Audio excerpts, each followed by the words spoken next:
Assalamualaikum warahmatullahi wabarakatuh. Alhamdulillahilladzi ja'ala da'wah ilal huda wa dilalah, wassalatu wassalamu ala khairil bariyah wa ala alihi wa sahbihi dawin nufusiz zakiyah. Asyhadu an la ilaha illallah wahdah la syarikalah wa asyhadu anna Muhammadan abduhu wa rasuluhu alladzi la nabiyya ba'dah. Allahumma salli ala Muhammad wa ala ali Muhammad. Ya ibadallah, ittaqullaha haqqa tuqatih wa la tamutunna illa wa antum muslimun. Amma ba'd. Alhamdulillah, segala puji kepunyaan Allah, Rabb yang telah menganugerahkan nikmat yang paling utama, nikmat iman, nikmat Islam, nikmat sehat walafiat, hingga kesehatan kita alhamdulillah dapat kita gunakan sepenuhnya untuk ketaatan kepada Allah Subhanahu wa taala, meningkatkan peribadahan kita agar senantiasa Allah berkenan kita menjadikan orang yang pandai bersyukur. Insya Allah bersyukur tentang nikmat sehat, bersyukur tentang waktu yang lapang, yang luang untuk kita. Salawat beserta salam tidak lupa kita sanjungkan senantiasa kepada junjungan kita, yakni Rasulullah Muhammad sallallahu alaihi wasallam dan keluarganya, para sahabatnya, serta seluruh umatnya yang senantiasa berusaha mencita-citakan tegaknya sunnahnya, tegaknya risalahnya, tegaknya syariatnya, dan kita menjadi orang-orang yang mencintai ahlul baitnya serta melanjutkan perjuangannya, menjalankan sunnah-sunnahnya hingga layak kita mendapatkan syafaatnya. Allahumma sholli ala Muhammad wa ali Muhammad. Ibadallah yang berbahagia, sebelum kita lanjutkan, kita awali dengan doa bersama-sama ya. Doa dalam arti bacaan ya. Karena doa itu ada dua arti. Ada doa yang artinya memohon, meminta, ada doa yang artinya mengajak. Mengajak artinya doa, ud'u ila sabil rabbik. Nah, ini doa yang dimaksud adalah doa munajat, ad-du'a ya. Bahasa syariatnya doa. Bahasa Arabnya ad-du'a, yaitu bisa memanjatkan, memohon ya, dan seterusnya. Nah, kita awali dengan doa bersama-sama. Mudah-mudahan Allah menurunkan keberkahan ilmu di pagi hari yang indah ini insyaallah. Bismillahirrahmanirrahim. Allahumma inni as'aluka bi anna lakal hamda la ilaha illa anta wahdaka la syarika lak. Allahumma inni as'aluka ilman nafi'a wa rizqan thayyiba wa amalan mutaqabbala. Allahumma inni as'aluka as-sihhata wal ifata wal amanata wa husnul khuluqi war ridha'u bil qadari. Amin ya rabbal alamin. Istajib doa'ana ya mujibas sa'ilin, irhamna ya arhamar rahimin. Mudah-mudahan dengan doa yang kita mohonkan kepada Allah dalam pengertian meminta, semoga Allah menjadikan pada saat ini menurunkan ilmu yang bermanfaat, rezeki yang lapang, amal yang diterima, diberi kesehatan yang prima lahir batin, dan diberi ifah atau semangat di dalam berjihad ya. Kemudian minta agar kita menjadi orang yang pandai menjaga amanah, Dan kita juga minta kepada Allah agar menjadi orang yang husnul khuluq, yaitu orang yang baik akhlak. Dan yang kedelapan, minta agar kita ridho terhadap ketetapan qudrat dan iradah takdir, ya, qada dan qadar Allah, ridho menerima takdir Allah. Itu 8 hal yang kita panjatkan, dan ini dibiasakan di setiap pagi kita mohon kepada Allah doa tersebut. Mudah-mudahan Allah ijabah. Amin ya rabbal alamin.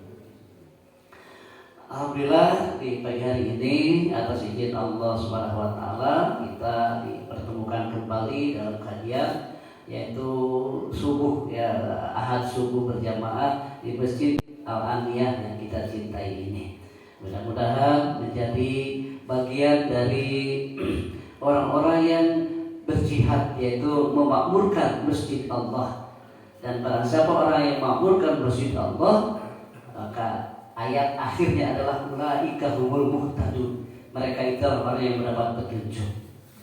Nah, kalau di dalam Al-Quran ada kata ulaika, gitu kan, baik itu ulaika humul muhtadun, mereka orang yang mendapat petunjuk, ulaika humul muflihun, mereka orang yang berbahagia, ulaika humul muttaqun, ulaika, itu menunjukkan bahwa benar-benar Allah catat mereka itu, karena ulaika itu sudah pasti, gitu.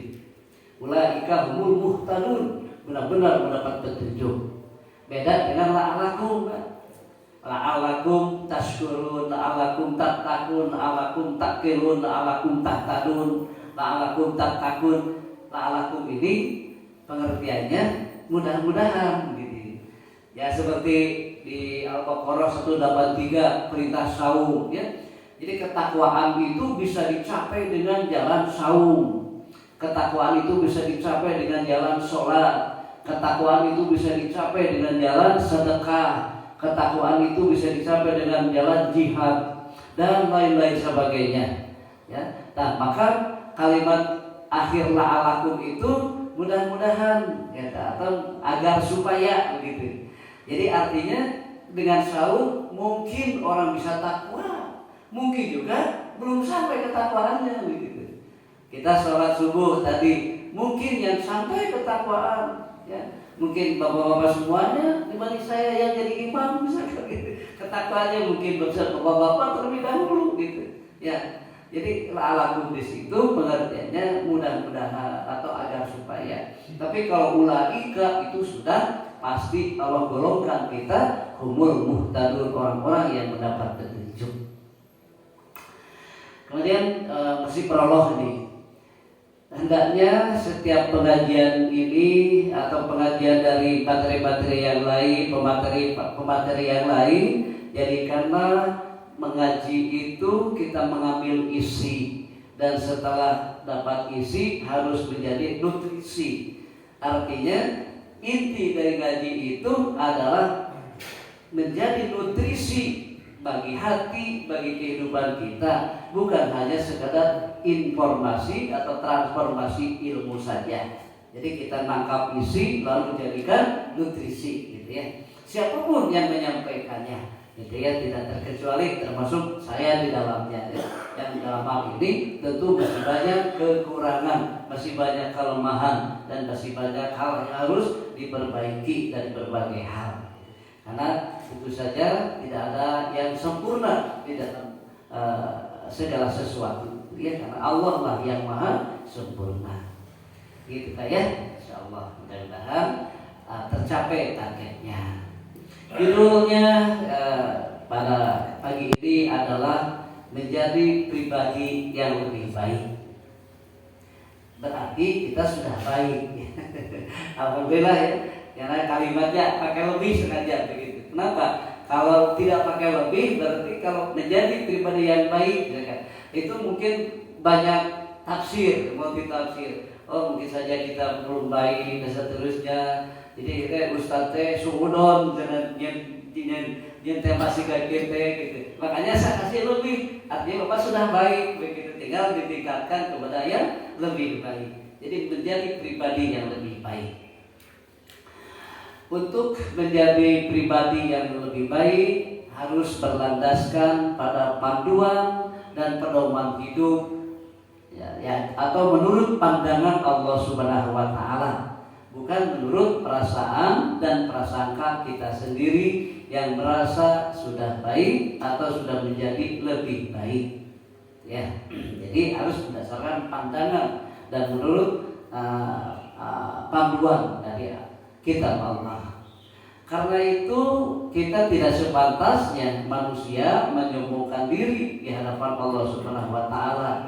Dengan cara apa bentuk kesombongannya? Mengingkari nikmat-nikmatnya, mengabaikan seruannya, melalaikan perintahnya, menolak hukum-hukum dan aturan-aturannya, serta melanggar larangan-larangannya. Itu adalah bentuk-bentuk kesombongan di hadapan Allah, karena kita merasa lebih baik daripada apa yang Allah berikan, apa yang Allah turunkan, apa yang Allah ajarkan, dan apa yang Rasul contohkan.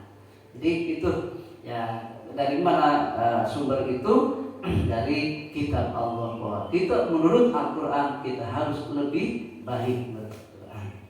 Kalau baik menurut Allah, baik menurut Al-Quran, insya Allah sudah pasti baik menurut kita, baik menurut umum. Baik menurut kita, baik menurut umum, belum tentu baik menurut Allah dan baik menurut Rasulnya, baik menurut agama. Karena itulah kalau kita mengikuti kebaikan yang bersumber dari agama, siapapun yang menyampaikannya, maka kebenaran itu bisa didapat. Jadi yang benar itu hanya ada dalam panduan dan kebenaran dari Allah Subhanahu wa taala. Nah, jadi saya sering wanti-wanti kepada calon jemaah umroh ya, dibekali ilmu sebelum pemberangkatan itu. Saya sering menekankan tidak selalu yang ada di Mekah dan Madinah itu benar. Tidak selalu yang ada di tempat-tempat suci itu benar. Tapi kalau yang ada dalam Al-Quran dan Sunnah sudah mutlak kebenarannya, sudah absolut kebenarannya, gitu ya. Nah, itu. Kemudian, mengapa kita harus menjadi pribadi yang lebih baik? Nah, ini alasan-alasannya. Fenomena perjalanan kehidupan manusia terkadang dihadapkan pada berbagai macam cara untuk mencari alasan. Ini kalau ada itu bisa ditampilkan nanti kapan-kapannya. Ya, jadi fenomena perjalanan hidup manusia itu terkadang kita dihadapkan pada berbagai macam cara-cara untuk mencari-cari alasan, gitu.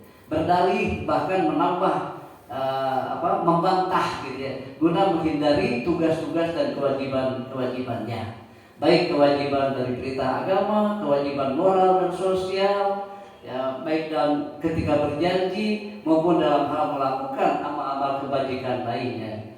Meskipun kita telah tahu ya sampai petunjuk bagi kita, bagi manusia berupa nasihat-nasihat, contoh-contoh, pengalaman-pengalaman ataupun perjalanan-perjalanan sejarah yang penuh hikmah, akan tetapi kita masih saja sering ngeles kepada hal tersebut. Dan ini fenomena tersebut Allah abadikan, Allah kabarkan di dalam surat Kahfi ayat 54. A'udzubillahi minasyaitonir rajim. Wa laqad sarrafna fi hadzal Qur'an linnasi min kulli masal wa kana al-insanu aktsara syai'in jadala. Ini Allah kabarkan kepada kita. Dan sesungguhnya kami telah mengulang-ulang bagi manusia dalam Al-Quran ini bermacam-macam perumpamaan, dan manusia adalah makhluk yang paling banyak membantah. Quran surat Kahfi ayat ke-54. Manusia diberikan kesempurnaan dan keagungan karena diberi dua hal, yaitu nafsu dan akal. Tetapi nafsu dan akal ini kalau kita salah memberi nutrisi, maka kecenderungan ini akan tentu saja berbeda gitu hasilnya. Contoh, ketika Nabi Yusuf berkata, juga bisa disebut bersabda ya, para nabi itu kita hargai. Bukan hanya Rasulullah yang bersabda, tapi para nabi pun ketika menyampaikan itu artinya bersabda. Diabadikan di dalam surat Yusuf ayat 53. A'udzubillahi minasyaitonir rajim. wa ma ubarri'u nafsi innan nafsa la'ammaratun bis-su'i illa ma rahima rabbi inna rabbi ghafurur rahim. Dan aku tidak membebaskan diriku dari kesalahan, karena sesungguhnya nafsu itu selalu menyuruh kepada kejahatan, kecuali nafsu yang diberi rahmat oleh Tuhanku. Sesungguhnya Tuhanku Maha Pengampun lagi Maha Penyayang. Jadi siapa nafsu yang diberi rahmat itu? Nafsu yang seperti apa? Nah, jadi nafsu itu ada yang dirahmati, ada yang dimurkai. Kalau nafsu atau jiwa kita dirahmati, maka bawaannya kepada yang baik-baik. Kenapa bawaannya kepada yang baik-baik? Karena tadi dikasih hasil ngaji, ditangkap isi, dijadikan nutrisi, maka jiwanya akan isi, akan hidup gitu. Tapi kalau walaupun dia ngaji tapi merasa sudah isi, sudah penuh, tidak menjadi gelas kosong, sehingga ketika dikasihkan tambahan atau diisi itu, ya akhirnya tumpah keluar karena sudah merasa penuh, sudah merasa berisi, yang akhirnya itu tidak jadi nutrisi gitu. Malah bisa jadi sampah-sampah dalam kehidupan ini, sehingga diri menjadi ya tadi jauh dari kebaikan itu sendiri ya. Nah, jadi ini lihat dari dua ayat ini benar-benar memantapkan diri kita bahwa manusia adalah agung, dan yang membuat agung itu bukan kita, Allah yang membuat kita menjadi agung. Karena apa? Karena akal dan nafsu. Tapi ingat, akal dan nafsu ini daya tarik menariknya kuat luar biasa gitu. Nah, akalnya itu bisa sehat kalau tadi itu jiwanya dikasih nutrisi sehingga bisa mengenal jati dirinya. Dan kalau sudah bisa mengenal jati diri, pasti bakal mengenal kepada ilahi, kepada Tuhannya. Makanya tataran Islam itu ada yang disebut dengan syariat, ada disebut dengan tarekat, ada disebut dengan hakikat, dan yang terakhir ada disebut dengan makrifat, di 4 tingkatan. Nah, sholat saja itu, sholat itu harus mencapai 4 tingkatan. Ada saudara kita kalau ditanya, untuk apa kita sholat? Untuk apa kita sholat? Ada yang menjawab, untuk mendekatkan diri kepada Allah.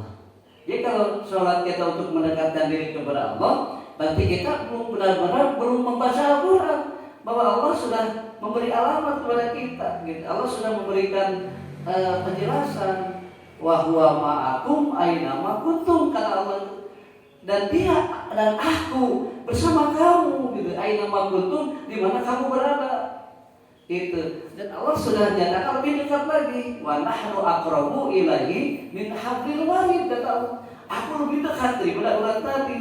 Jadi kalau sholat kita dalam rangka mendekatkan diri kepada Allah, nanti belum tahu ayat ini gitu, bahwa Allah sudah dekat. Kita sholat atau kita tidak sholat, Allah itu sudah dekat dengan kita, dan kedekatan kita dengan Allah itu ini lebih dekat daripada urat leher kita.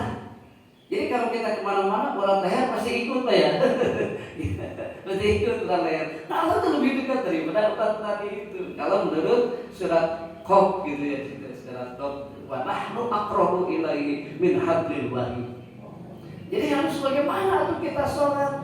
Berarti kita sholat itu adalah bukan untuk mendekatkan diri, tapi untuk mengenal Allah itu sendiri. Yang hari ini masih banyak di antara kita yang belum mengenal Allah dalam jati dirinya, gitu Pak. Jadi untuk mengenal, kenali Allah itu dalam diri kita. Makanya dalam Al-Quran ini kan Al-Quran itu merupakan tanda. Al-Quran itu ayat-ayat itu artinya tanda-tanda. Allah sebutkan sanurihim ayatina fil afaq wa fi anfusihim, kata Allah di surat Fussilat 53. Sanurihim ayatina, kami perlihatkan kepada kalian tanda-tanda keagungan kami, ya, ayatina itu tanda-tanda kebesaran ciptaan kami, fil afaq, di jagat raya atau di ufuk, wa fi anfusihim, wa-nya wa atauta, wa fi anfusihim, dan pada dirimu sendiri. Jadi dalam diri kita itu ada zatillah unsur Allah. Makanya kalau sholat itu diukur dengan syariat. Kenapa? Untuk menentukan sah dan tidak sahnya sholat itu ukurannya syariat. Gitu. Baik dan tidak baiknya sholat ukurannya dengan torekat. Makanya ada bacaan, ada gerakan. Nah, itu dengan ukuran torekat jalannya. Lalu kemudian hakikatnya diukur dengan ketauhidan. Ketika menghadap Allahu Akbar, akbarnya Allah itu dipahami nggak secara tauhid? Hadir Allah tidak dalam diri kita ketika sholat secara tauhid. Nah, terakhir dengan ilmu tasawuf dalam pengertian ma'rifatullah. Ya, kita tahu. Nah, sehingga etikanya benar, etika. Yang mengatur etika itu adalah tasawuf sendiri. Nah, bagaimana pakaiannya? Apakah pakaiannya tidak mengundang perhatian orang ketika sholat sehingga tertarik untuk membaca bacaan ada di pakaian itu? Itu kan selain tulisan pakaian bercet misalkan, aduh jadi logo cetak langsung ke kiri, jadi ngaganggu baca. Nah itu diukur dari sisi tasawuf gitu kan. Gitu. Jadi dalam hal ibadah atau apapun itu ukurannya apa? Syariat, torekat, hakikat dan ma'rifat.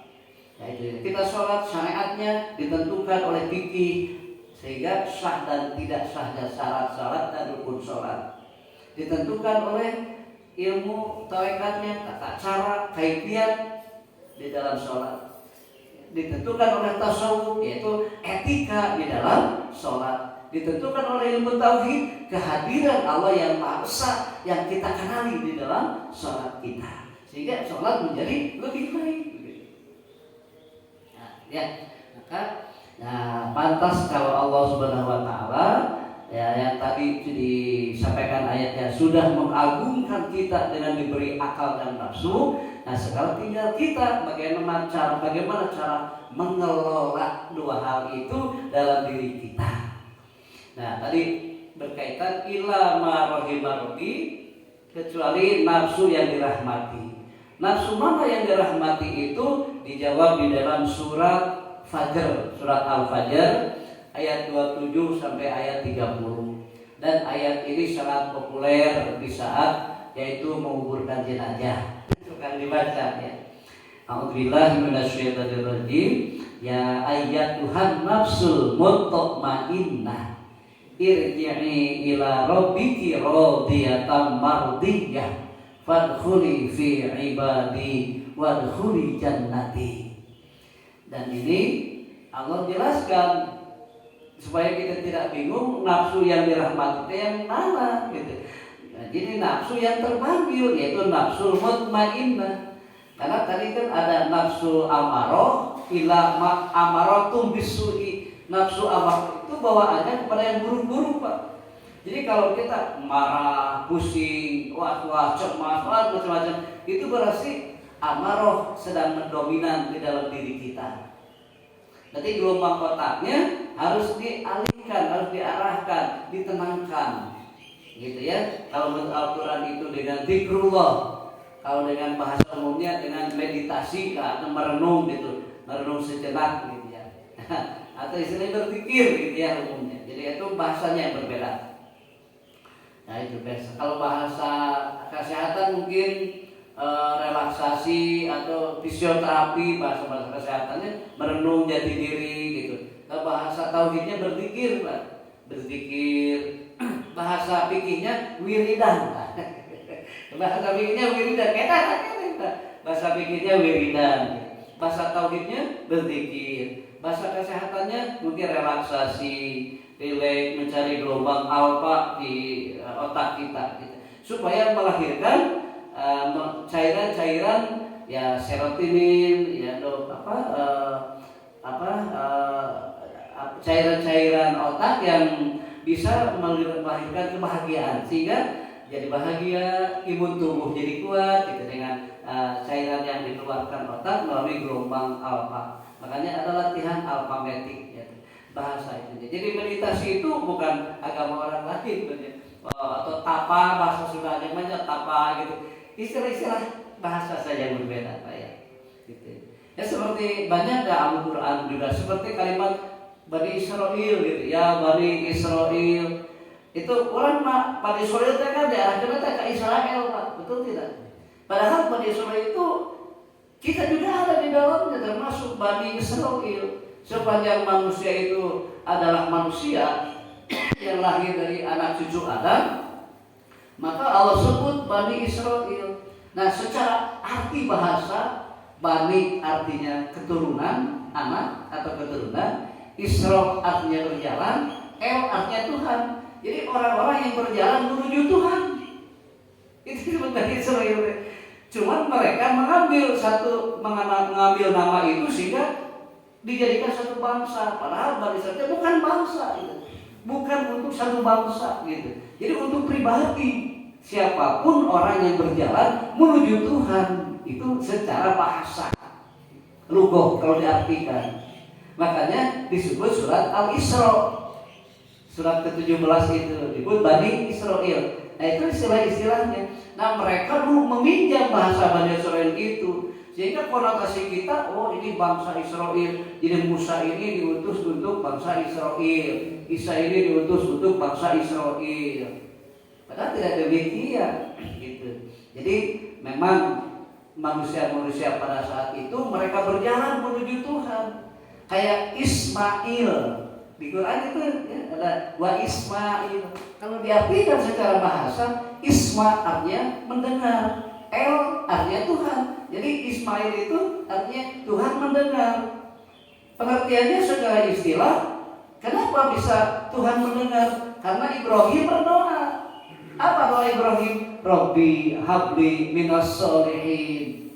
Ya, Ibrahim memohon kepada Allah, diabadikan di surat Fussilat, di surat As-Saffat, surat 37 ayat 102, 101 dari 99, 100, 102. Diabadikan ketika Ibrahim berkata, Robbi habli minas sholihin, ya Rob karuniakan kepada kami anak yang soleh.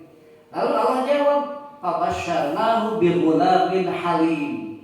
Kami kabarkan kepada Ibrahim akan mendapatkan gulam. Gulam itu orang beureum, bahasa Sunda nama anak yang baru lahir, halim yang santun. Yang dimaksud adalah Ismail, gitu. Setelah Ismail lahir, Allah kabarkan juga, cuman tidak disebut gulamin halim, tapi disebutnya fabasyarnahu bi Ishaq nabiyyan minas sholihin di ayat 112-nya. Nah, setelah Ismail diproses penyembelihannya, baru Allah jawab lagi doa Ibrahim yang kedua, fabasyarnahu bi Ishaq nabiyyan minas sholihin. Kami kabarkan kepada Ibrahim akan lahirnya seorang anak yang bernama Ishak. Jadi kayak Yahya, Ishak itu langsung Allah yang kasih namanya, Pak. Bukan kita. Bukan ayahnya, beda dengan kita. Bapak punya cucu, siapa yang kasih nama? Kakeknya atau ayahnya? Ayahnya konsultasi dengan ibunya, lalu dikonsultasikan dengan kakek dan neneknya, karena kakek dan neneknya masih ada.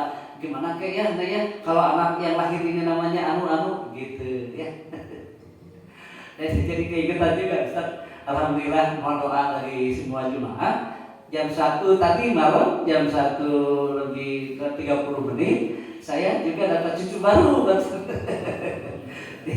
di Barukai di bidang EMA itu lahir ya, dari anak saya nomor 4. Anak saya nomor 4 dan dia melahirkan anak yang kedua laki-laki, alhamdulillah ya. Jadi tadi jam 1 lahir. Nah itu mah nanti 7 hari kemudian saya harus bantu kasih namanya tuh gitu. Jadi karena Allah tidak kasih nama, bukan nabi. Jadi siapa yang anak kita? Ya kita, orang tuanya, ibunya, bapaknya, kakeknya, neneknya, atau siapa saja yang minta pendapat tentang nama untuk anak itu. Tapi kalau untuk Ibrahim, untuk Zakaria, untuk Maryam, itu Allah kasih nama langsung tuh. Makanya fabasyarnahu bi Ishaq nabiyyan minas sholihin. Kami kabarkan kegembiraan bagi Ibrahim akan lahir anak dari istri pertamanya Siti Sarah, yaitu Ishak, dan juga nabi yang soleh. Ya. Jadi ingat ke situ. Nah, karena itulah maka Kita dituntut oleh Allah semuanya Pak. Dan kita tinggal ikut aja udah gitu. Gak usah yang lain-lain supaya lebih baik kita. Karena Allah yang membuat kita lebih baik. Allah mengagungkan kita dengan akal dan jiwa kita. Nah, cuman tugas kita adalah pengelola dari akal dan jiwa yang ada dalam diri kita.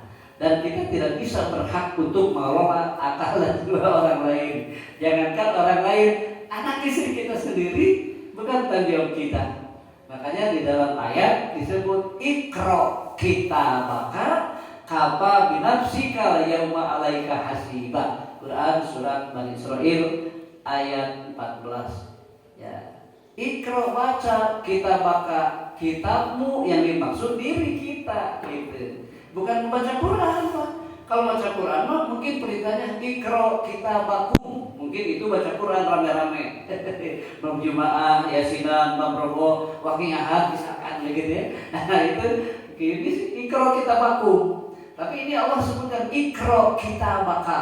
Baca kitab catatan amalmu. Kafa binafsika, cukup dirimu sendiri. Alaika atasmu hasiba, perhitungan. Jadi kita yang menghisab diri kita sendiri. Bagaimana cara menghitungnya? Untuk memudahkan gitu. Kita konotasikan satu ayat ihdinas siratal mustaqim. Ya Allah tunjukkan jalan yang lurus. Nah, Allah tunjukkan jalan yang lurus. Nah, kita hari ini apakah menapaki di atas jalan yang lurus atau di bawah jalan yang lurus? Itu gampang untuk dilihat oleh kita sendiri dengan ayat tadi. Cukup dirimu sendiri yang menghisab amal-amalmu, bukan orang lain. Dan kita tidak berhak menghisab diri orang lain. Saya tidak berhak menghisab Ustaz saya begini, tidak bisa, tidak boleh. Ada hak ya, ada hak prerogatif harus dijaga Pak. Gitu. Tidak boleh menyalahkan orang lain, apalagi sampai mengkafirkan orang lain dengan pemahaman yang merasa diri lebih besar, gitu, merasa diri lebih baik, dan seterusnya. Nah, nanti akan hubungannya dari pribadi yang baik ini Pak, akan hubungannya dengan jiwa yang baik, akan melahirkan kesehatan fisik yang baik. Itu akan hubungannya itu.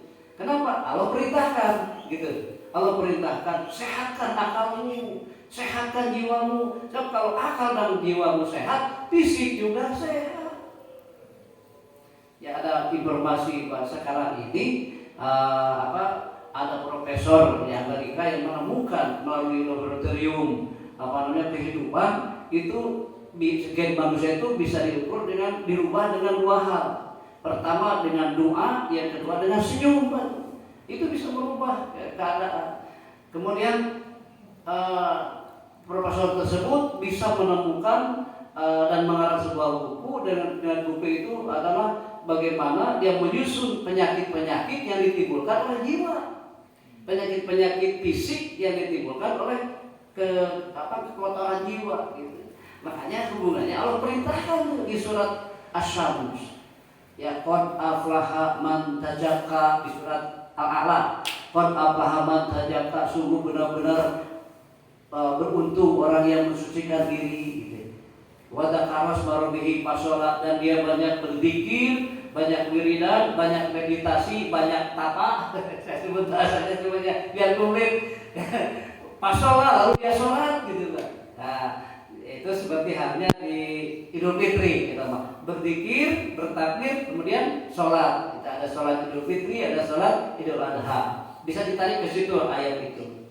Itu satu. Yang kedua di surat Asy-Syams, qad aflaha man zakkaha wa qad khaba man dassaha gitu. Nah, hasil penelitian itu pantesan Allah memberikan ultimatum kepada kita, sucikan jiwamu, sucikan akalmu gitu. Sungguh beruntung orang yang mensucikan jiwanya, dan sungguh rugi orang yang mengotorinya. Kenapa? Karena kotoran jiwa itu ngefek karena kesehatan fisik gitu. Sehingga penyakit mah itu bukan karena makanan, tapi karena kecemasan yang lebih, was-was, keraguan-keraguan, ketidakpastian, kasihan. Kemudian kayak ginjal gitu. Orang yang dimana orang itu ketakutan akan kehidupan menyerang ginjal. Itu ya nanti perlu dihubungkan. Saya juga ikut pelatihan terapi, bukan hanya fisik dari sisi bekam ya, tapi juga jiwa gitu. Merawat jiwa dan seterusnya. Apalagi dengan Al-Quran. Jadi yang saya sampaikan ini, kita baik itu bukan baik secara lahiriah, tapi baik juga secara batiniah. Dan nanti diperjelas insyaallah dalam kaitannya dengan kelanjutan materi ini yang tentu tidak akan sampai selesai di saat ini saja. Kembali, kenapa Allah perintahkan sungguh beruntung orang yang mensucikan jiwanya, qad aflaha man tazakka wa dzakara rabbi fasolah, lalu dia berzikir dan lalu mendirikan sholat. Karena yang dimaksud kenapa kita harus sholat, karena kita sebagai abdi. Nyambung karena surat Allah ya, abdan idza sholat, disebut hamba itu kalau dia sholat gitu kan. Kalau dia tidak sholat malah hamba, bukan abdi gitu mah ya, makhluk biasa. Makanya kita dengan binatang itu beda-beda dikit Pak, sama-sama makhluk Allah, tapi kalau kita sholat maka kita jadi abdan idza sholat. Surat apa itu? Ta'ala ya. Nyambung ke ayat-ayat yang lain. Nah sehingga Allah pada akhirnya Allah panggil ya ayyatuhan nafsul mutmainnah. Ya hei ayyatuha wahai. Siapa yang menghaikan? Siapa yang diwahaikan? Nah yang jawabannya adalah nafsul mutmainnah, orang yang berjiwa tenang tentram. Kenapa dia bisa memiliki jiwa yang tenang dan tentram, tidak cemas, tidak was-was, tidak takut hidup, tidak takut mati, dan tidak takut siapapun kecuali takut kepada Allah. Misalkan, kan jiwanya sudah terdidik, gitu dengan apa? Pedoman tadi yang dijadikan nutrisi. Gitu. Jadi isi dari ngaji itu nutrisi hasilnya dan jiwa sehat hasilnya. Allah panggil irji'i, kembalilah ila rabbiki, kepadaku. Rodiyatan mardiyah, jadi kata kuncinya rodiyah mardiyah. Jadi kalau nafsu mutmainah itu yaitu nafsu yang rodiyah mardiyah, bukan nafsu yang dilaknat, bukan nafsu yang dimurkai. Makanya kita selalu minta kepada Allah, ihdinas shiratal mustaqim, supaya nafsu kita mutmainah, kehidupan dan kematian kita rodiyah mardiyah. Lalu Allah perintahkan padkhuli fi ibadi, masuk dalam komunitas ibadi. Ibad itu jamak dari kata abdun. Abdun itu ditarik dan jadi abdan. Kerjaannya idza sholat, ahli sholat. Jadi padkhuli fi ibadi itu masuk ke dalam golongan ahli-ahli sholat. Ulah asup ke jelema anu tara sholat begitu. Lanjutannya, kalau kita berada memiliki jiwa mutmainnah, kehidupan dan kematian kita rodiyah mardiyah, kita ridho, Allah ridho, maka kita pun masuk komunitas abdan idza sholat. Ujungnya pada wadkhuli jannati, masuk dalam surgaku. Surga yang mana? Di surga di akhirat mana masih gaib, Pak. Tak surga dunia yang ada sekarang ini. Apa surga dunia yang ada sekarang ini itu? Tenang, tentram, bahagia, riang, gembira, positif thinking, hidupnya merenah, genah, tumaninah gitu. Kalau saya tarik ke dalam bahasa Sunda, ini harus diterjemahkan ya, kalau yang bukan dalam Sunda makan.